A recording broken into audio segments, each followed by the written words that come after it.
Hello friends, welcome back to my channel. আমি আপনাদের সামনে একটি নিউ ব্লগ নিয়ে চলে এসেছি দেশি মুরগির মাংস রান্না করার। তো চলো দেখতে থাকো। প্রথমে মাংসগুলোকে ভালো করে ধুয়ে আদা, মরিচ, রসুন, পেঁয়াজ, আলু সব কিছু কেটে ধুয়ে তারপর আমি জিরা বাটতে বসে পড়লাম।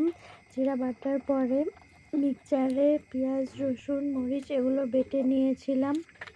অ্যাকচুয়ালি আজকের রান্নাটা আমি করব না, আমি সব কিছু রেডি করে দিচ্ছি। আজকের রান্নাটা করবে আমার শাশুড়ি মা চৌকোতে।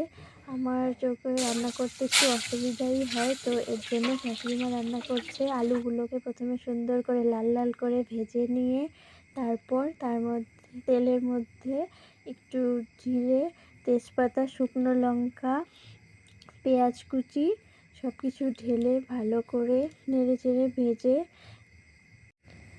তার মধ্যে মাংসগুলো অ্যাড করে দেওয়া হবে। আসলে কি ভয়েস দিয়ে ভিডিও করা আমার কাছে এতটা টাফ লাগে না, মনে হয় কি কোনো পাহাড় ভাঙার সমান। কিন্তু পাহাড় যদি ভাঙতে হয় তো ভাঙবো, কিন্তু ভিডিও করতেই হবে। ভিডিও করার একটা নেশা মাথায় চেপে গিয়েছে। তো বেশি কথা না বলে কি করে মাংসটা রান্না হচ্ছে সেটা বলি। তারপরে মাংসগুলো ভেজে মশলা ঢেলে দেওয়া হলো। অ্যাকচুয়ালি আমার রান্নার প্রসেসটা একটু অন্যরকম, তো এখানে যেহেতু শাশুড়ি মা রান্না করছে তো একটু অন্যরকম। আমি মাংসগুলো ঢেলে আগে লবণ, হলুদ ঢেলে সুন্দর করে ভেজে তারপরে মশলা ঢেলি। এখানে আগে মশলাটা অ্যাড করে তারপরে লবণ, হলুদ ঢেলে ভাজা হচ্ছে। যাই হোক, একই ব্যাপার। তো আমার প্রসেসটা একটু অন্য আর এই প্রসেসটা একটু অন্য।